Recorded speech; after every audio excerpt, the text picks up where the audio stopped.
எல்லாருக்கும் வணக்கம். இப்போ நம்ம எங்கே இருக்கோம் அப்படின்னு பார்த்தோம்னா, திருச்சி டு நாமக்கல் ஹைவேல தொட்டி பக்கத்தில் சீனிவாசநல்லூரில் இருக்கிற குரங்குநாதர் ஆலயத்தில் இருக்கும். இந்த கோயிலோட காலம் கிபி 9ஆம் நூற்றாண்டு அப்படின்னு சொல்கிறாங்க. ஒரு சிலர் என்ன பண்ணுறாங்க, பராந்தக சோழர் காலத்தில் கட்டப்பட்ட கோயில் அப்படின்னு சொல்கிறாங்க. ஆனால் காரணம் என்னென்னா, இந்த கோயில் ஆதித்த சோழர் அவரோட காலத்தை சார்ந்த கோயில் தான். ஆனால் இங்கே கிடைக்கிற கல்வெட்டுகளே மிகவும் பழமையான கல்வெட்டாக முதல்ல ஆதித்த சோழரோட கல்வெட்டு தான் கிடைக்குது. அதனால் இந்த கோயில் ஆதித்த சோழரோட காலத்தில் இருந்த கோயிலாக இருக்கலாம் அப்படிங்கிறது தொல்பொருள் ஆய்வாளர்களோட கருத்து. இந்த கோயிலோட அமைப்பு பார்த்தோம்னா, இந்த கோயில் இருதளங்களை கொண்டு இருக்குது. நாட்கரமுள்ள நகராபாணியில் விமானங்கள் அமைக்கப்பட்டிருக்குது. அர்த்த மண்டபத்தை தொடர்ந்து முகமண்டபத்துக்கு பக்கம் பிரதிபந்த அதிஷ்டானத்தோட இந்த கோயில் காணப்படுது.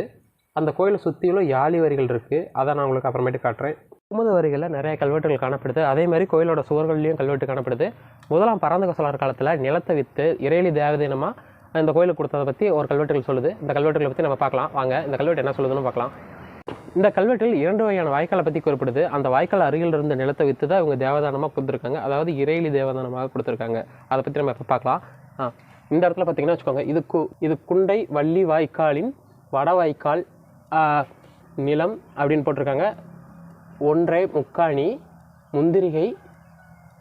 முந்திரிகை நிலமும் திருக்குறக்குத்துறை பெருமான் அடிகளுக்கு இறையிலி, இங்கே பாருங்கள், இறையிலி தேவதானமாக விற்று கொடுத்து இவ்விலை அப்படின்னு போட்டிருக்காங்க. விளைபொருள் 156 களஞ்சே 8, இது 8 மஞ்சாடி பொன்னும் அப்படின்னு சொல்லிட்டு போட்டிருக்காங்க.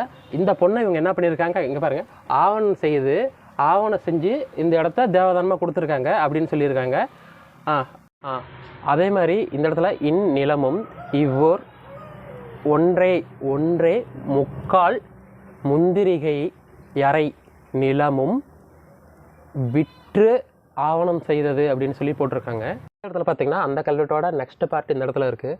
இந்த இடத்துல பாருங்கள், இறையிலி தேவதானமாக விற்று கொடுத்த விளையாவணம் செய்து கொடுத்தோம் மூலபருடையோம் அப்படின்னு சொல்லிட்டு ஒரு கோயிலை நிர்வகிக்கிற பெரியனர் இருந்தாங்க.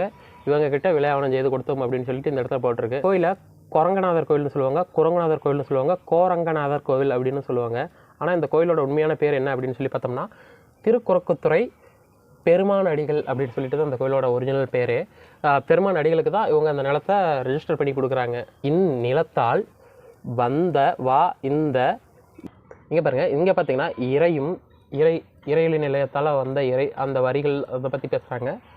வெட்டியும் மற்றும் ஊரிடு வரி, அதாவது ஊரிடு வரி பொதுவான ஊரில் இருக்கிற வரி போடுவாங்க அப்படின்னு நினைக்கிறேன். அதாவது அதான் இந்த இடத்துல ஊரிடு வரி. அந்த காலத்தில் சோழர்கள் காலத்தில் நிறைய வரிகள் இருந்திருக்குது. அந்த வரிகளை பற்றி இந்த இடத்துல அவர் மென்ஷன் பண்ணியிருக்காங்க. ஊரிடு வரியால் வந்தது எப்பேற்பட்டது என காட்டத்தக்கதாக இறையிலி தேவதானமாக விற்று கொடுத்தோம் மூலபாருடையம், அதாவது ரெஜிஸ்டர் பண்ணுற அமைப்புகள் அப்படின்னு சொல்லிட்டு இந்த கோயிலுக்கு தேவதானமாக அமைப்புகள் இருப்பாங்க. அவங்க தான் மூலபாருடையம். திருக்குறக்குத்துறை பெருமான் அடிகளுக்கு அப்படின்னு சொல்லிட்டு இந்த இடத்துல வந்திருக்கு. கோயிலோட பேர் மறுபடியும் போட்டிருக்காங்க. இடத்துல பரடை, இது பரடை பணிக்க அப்படின்னு சொல்லி போட்டிருக்கு. இந்த இடத்துல கொஞ்சம் செதஞ்சிருக்குது. இதில் ஒரு கிரந்த எழுத்துக்கள் வந்திருக்கு. இந்த இடத்துல மத்தியஸ்தன் அப்படின்னு சொல்லி வந்துருக்கு. அது இது செதஞ்சு போயிருக்கு.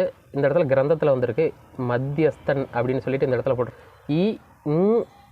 இந்த இடத்துல இந்த கல்வெட்டுகளை பொறுத்தளவுக்கு புள்ளி இருக்காது, ஒரு சில இடத்துல இருக்குது. அதை நம்ம புள்ளியோட தான் சேர்த்து படிக்கணும். இங்கன மூவனன் அப்படின்னு சொல்லிட்டு போட்டிருக்காங்க. லாஸ்ட்டில் ஒரு எழுத்து இந்த இடத்துல செஞ்சுருக்குது. ஒருவேளை இவை அவரோட எழுத்துக்களாக இருக்கலாம் அப்படிங்கிறத அவங்க மென்ஷன் பண்ணுவாங்க. அதை நாம் இப்போ கல்வெட்டில் பார்த்தோம். கல்வெட்டுகளுக்கு அடுத்தது கோயிலோட அமைப்புகளை பற்றி பார்க்கலாம். இந்த இடத்துல குமுதம் மற்றும் கீழே இருக்கிற ஜெகதி அதிலெல்லாம் கொஞ்சம் கல்வெட்டுகள் இருக்குது. அதே மாதிரி யாழி வரிகள் இந்த இடத்துல அமைக்கப்பட்டிருக்கிறது பார்த்தா கொஞ்சம் நம்மளுக்கு பிரமிப்பை ஏற்படுத்தும். அதாவது இந்த இடத்துல பார்த்தீங்கன்னா வச்சுக்கோங்களேன், ஒரு யாழியோட வகைகள் இருக்குது. ஏன்னா ஆட்டு கொம்பு பாருங்கள், ஆடு கொம்பு சைஸில் இருக்கிற ஒரு யாழிகள் இருக்குது. பக்கத்தில் போய் கட்டணும், அப்படி அந்த இடத்துல ஜூம் பண்ணி கட்டணும். அதே மாதிரி இந்த இடத்துல பார்த்தீங்கன்னா மகரத்தோட வாயிலிருந்து சிங்கங்கள் வர மாதிரி கட்டியிருக்காங்க பாருங்கள். அடுத்தது இந்த இடத்துல அடுத்து அந்த உள்ள போயிட்டு அதே மாதிரி யானை முகத்தை வச்சு யாழிகள் இந்த இடத்துல இருக்குது. யானை முக யாழி பாருங்கள், பக்கத்தில் போய் கட்டி நல்லா பக்கத்தில் போ, அப்படியே வந்துடும். அப்படியே மேலே இந்த இடத்துல சென்னம் அப்படின்னு சொல்கிற திருச்சின்னம் அதை பூண்டிருக்காரு. அந்த மாதிரியான வீரர்கள் இருக்காங்க. இந்த இடத்துல மகரத்து வாயிலிருந்து வீரர்கள் வர மாதிரி இருக்குது. இந்த இடத்துல பார்த்தீங்கன்னா ஒரு கல்வெட்டு இருக்குது, மதுரை கொண்ட கோப்பரகேசரி பன்மார்க்கு யாண்டு அப்படின்னு சொல்லிட்டு. இங்கே நல்லா பார்த்தீங்கன்னா தெரியும். இந்த இடத்துல பார்த்தீங்கன்னா ஸ்வஸ்தி ஸ்ரீ மதுரை கொண்ட கோப்பரகேசரி பன்மார்க்கு யாண்டு அப்படின்னு சொல்லி போட்டிருக்கு. இங்கே பார்த்தீங்கன்னா இந்த இடத்துல இருக்கிறது கிருஷ்ணாநகர் சிற்பம் அப்படின்னு சொல்லி சொல்லுவாங்க. அந்த இடத்துல பார்த்தீங்கன்னா நிறைய செதஞ்சு போயிடுச்சு. சுற்றி இருக்கும் பெருமாள் சிற்பம் அப்படின்னு சொல்லி சொல்லுவாங்க. நேராக பார்த்தீங்கன்னா வச்சுக்கோங்களேன், அவர் கையில் ஒரு கோல் வச்சுருக்காரு. இந்த இடத்துல கீழே பூதம் நிற்குது. அவரோட காலில் பாதத்தோட செருப்பை பாருங்கள், பாதத்தை பாருங்கள். அடுத்தது இது தட்சிணாமூர்த்தியோட சிலை. இந்த தட்சிணாமூர்த்தியோட சிலை வந்துட்டு நம்மளுக்கு நிறைய டீட்டெயில்ஸ் சொல்லுது. இந்த டீட்டெயில்ஸில் என்ன சொல்லுதுன்னு பார்க்கலாம். இது ஒரு ஆலமரம். அங்கே பாருங்கள், அந்த ஆலமரத்து மேலே அந்த ஓரத்தில் பார்த்தீங்கன்னா ஒரு துணி இருக்கும். அந்த இடத்துல பார்த்தீங்கன்னா மேலே ஒரு அணில் ஏறிட்டு இருக்கும். கீழே ஒரு பறவை கூட்டில் இருந்து பார்த்துட்டு இருக்கு. இந்த பக்கம் பார்த்தீங்கன்னா பொக்கடம் அப்படின்னு சொல்கிற ஒரு பை இருக்குது. இந்த பக்கம் ருத்ராட்ச மாலை இருக்குது. அதே மாதிரி சிவனோட தலையில் பார்த்தீங்கன்னா ஒரு கபாலத்தை சூடி இருப்பார். அவரோட நெற்றிக்கன் பாருங்கள், அவரோட நெற்றிக்கன் இந்த இடத்துல அதை ஒரு ஐடென்டிஃபை பண்ணியிருக்காங்க. அதேமாதிரி மலர் சூடிய அவரோட தலை இங்கே பாருங்கள். இந்த இடத்துல பார்த்தீங்கன்னா அவர் மலர் சூடினதெல்லாம் இந்த இடத்துல போட்டிருப்பாங்க. அதேமாதிரி அவர் காதை பாருங்கள், இந்த காதில் ஒரு ஓலை பனையோலை சொறி ஒரு காதணி இருக்கும். அதேமாதிரி இந்த இடத்துல பார்த்தீங்கன்னா வச்சுக்கோங்களேன், மகரத்தோடு அப்படின்னு சொல்லிட்டு சொல்லுவாங்க. இந்த உதரபந்தம் அப்படின்னு சொல்லிட்டு ஒரு அணிகலன். அதேமாதிரி அவரோட அணிகலன் பாருங்கள். இங்கே கீழே ஒரு மான் இருக்குது. இந்த இடத்துல முயலகனை முதிச்சுட்டு இருக்காரு. இந்த இடத்துல ஒரு பாம்பு இருக்குது. இந்த இடத்துல 2 முனிவர்கள் உட்காந்துருக்காங்க. தட்சிணாமூர்த்தி என்ன சொல்ல போகிறாரு அதை கேட்டு குறிப்பெடுக்கிறதுக்காக கையில் எழுதுகோள் நோட்டு அந்த மாதிரி வச்சுருப்பாங்க. இந்த இடத்துல ஓலை வச்சுருப்பாங்க. இந்த இடத்துல பார்த்தீங்கன்னா ரிஷபங்கள் 2 இருக்குது. இந்த இடத்துல கிண்ணர்கள் அப்படின்னு சொல்கிறவங்க இருக்காங்க. இந்த பக்கம் வந்தீங்கன்னா வச்சுக்கோங்களேன், கந்தர்வர்கள். இவங்க கந்தர்வர்கள் வீணை கையில் வச்சுருக்காங்க.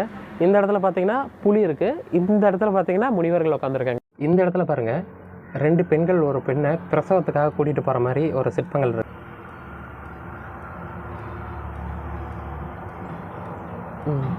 அதே மாதிரி மேலேயும் பாருங்கள், மக்களோட வாழ்வியல்களை வைக்கிற சிற்பங்கள்லாம் இந்த பக்கம் இருக்குது. நடனமாடும் பெண்கள்லாம் இருக்காங்க. இதையும் பாருங்க, இதையும் இங்கே பாருங்கள். இந்த இடத்துல இருக்கிறது என்னன்னு பார்த்தீங்கன்னா அப்சரஸ் அப்படிங்கிற தேவக்கன்னிகள் அப்படின்னு சொல்கிறாங்க. கையில் விசிறிகளை அவங்க வச்சுருக்காங்க. இடத்துல இருக்கிற சிலை ஆணை உரிச்ச தேவர் அப்படின்னு சொல்கிற சிலை. யானை உரிக்கிறப்ப உமா தேவியார் அவங்க கையில் இருந்த முருகர் நழுவி போகிற மாதிரி இருக்கும் பயத்தில். இந்த பக்கம் பார்த்தீங்கன்னா மேலே இருக்கிற மகரதோரத்தை பாருங்கள், அந்த இடத்துல மென்ஷன் பண்ணியிருக்காங்க. அதே மாதிரி கீழே பூதப்படைகள் இருக்குது. அதுக்கு மேலே மகரத்தோட வாயிலிருந்து யாழிலிருந்து வீரர்கள் வந்துக்கிட்டே இருக்காங்க. அதை பாருங்கள். தேவகன்னிகள் அப்படின்னு சொல்கிற அப்சரஸ் இருக்காங்க. அதை பாருங்கள். அவங்களோட அணிகலன் பாருங்கள். அணிகலன் மீன்ஸ் கையில் இருக்கிற தண்டையை பாருங்கள். அவங்களோட கிரீடத்தை பாருங்கள். அவங்களோட காத அமைப்புகளை பாருங்கள். அரச குலத்தை சேர்ந்தவராக இருக்கலாம், அதே மாதிரி கடவுளுக்கு பூஜிப்பவராக இருக்கலாம். ஆனால் அவர் கையில் பாருங்கள் மலரை வச்சுருக்காரு. அவர் ஒரு அரச குலத்துக்கு உரிய ஒரு தோரணை அவர்கிட்ட இருக்குது அப்படின்னு நினைக்கலாம். ஆனால் தெளிவாக இந்த சிற்பம் யார் அப்படின்னு சொல்லிட்டு இன்னும் யாருனாலையும் சொல்ல முடியல. இந்த இடத்துல இருக்கிறவர் பிரம்மர் நான்முகன் அப்படின்னு சொல்கிற சிலை.